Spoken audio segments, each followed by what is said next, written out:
Hello, magandang hapon. Malapit na yung karawan. Advance, happy birthday. Maligayang karawan. At malapit ka na rin matapos sa yung pagiging teenager dahil 13 to 19 ang teenager. Sabi ka nang gumraduate sa pagiging teenager at papasok ka na sa mundo ng adult. Ng tunay na dalaga. Hindi ka na bata, ikaw ay dalaga na. The baby is now a lady. Kumusta sa'yo, kumusta sa kay daddy mo, kay Irene, kumusta si Brian, si Haji. Noon, naalala ko, malilip pa kayo dito.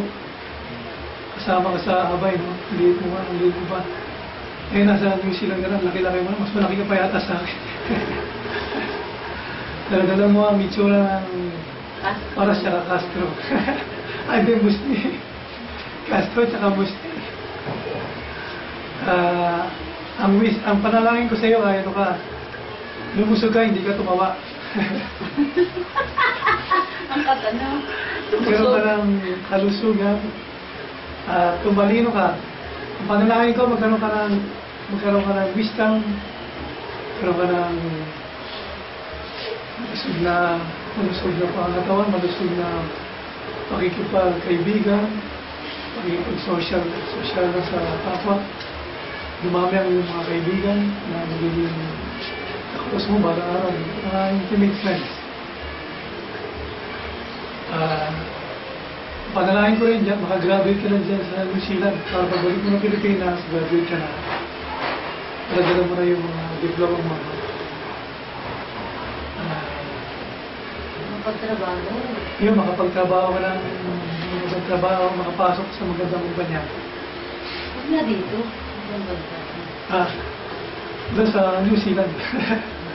O kaya, nalulobin ni Lord sa Australia. Hindi tayo mag-build sa Australia.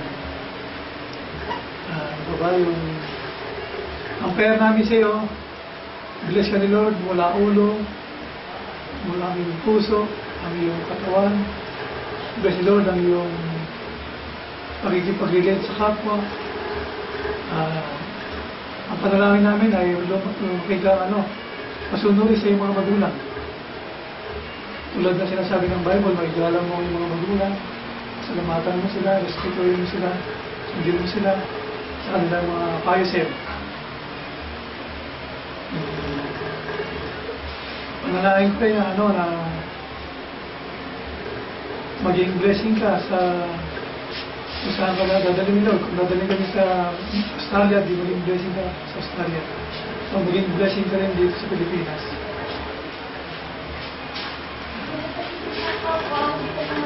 Advance, happy birthday ulit. Magkikita-kita ulit tayo. God bless.